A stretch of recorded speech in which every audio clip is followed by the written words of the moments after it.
S11 sunglasses makes it like the water is not even there.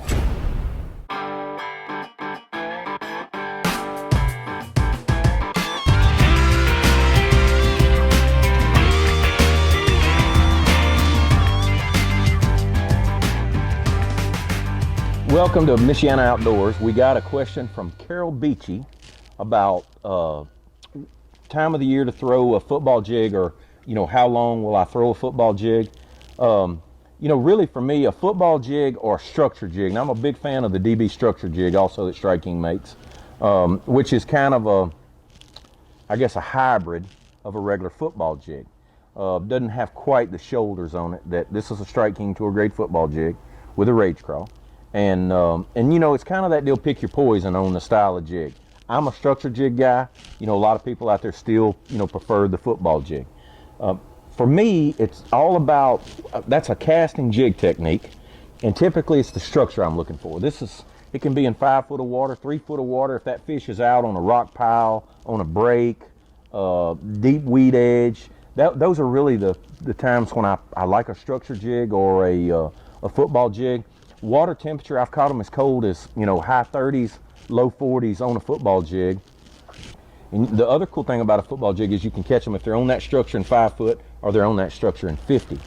Typically for me, is what I would decide, if, dominantly if it's a largemouth, and chances are they're on that structure feeding on bluegill or yellow perch or, rock bass, a structure jig or the football jig is the deal.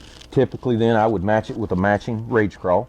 Would be my deal, and it wouldn't matter what the water temperature was. It would be any time those fish are living offshore.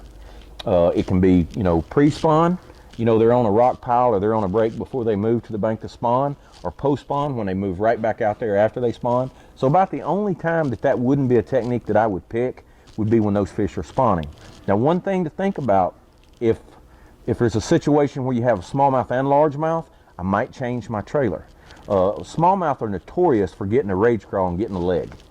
I know lots of people out there watch videos of them catching crawfish. They're bad to pick the bait before they eat it. That's what makes a tube such a good, good bait for a smallmouth. It doesn't have a lot for him to catch on to, so he will eat the whole bait. So a lot of times, if I'm in a situation where there's both, maybe dominantly a largemouth but mixing smallmouth, I'll go to a menace grub, something that tightens my bait up a little bit, gives that smallmouth a little more direct target to hit. That largemouth will ease up there and suck the whole thing up, but a smallmouth is what I call a biter. A largemouth is more engulf the bait. So many times a smallmouth is notorious for picking at it, and so I just like to throw something out there that gives him a little less target, to get onto. But another deal that I do, colder the water, the smaller the weight of the bait I use. I might be out there on the ledge in 20 or 25 in the summer throwing a 1 ounce structure jig. But if I fish that same 20 or 25 foot in the wintertime or when the water was cold, pre-spawn, I may only throw a half. And the reason for that, it wouldn't matter about getting the bait to the fish. They're biting it on the bottom. But that lighter weight calls me to slow down, fish that bait slower. And when that water's colder, I need to do that. When the water's warmer, I need to move it faster. Fish is more aggressive, his metabolism is higher. But just a few tips there. It's what I like to do when I'm, fishing offshore with a jig.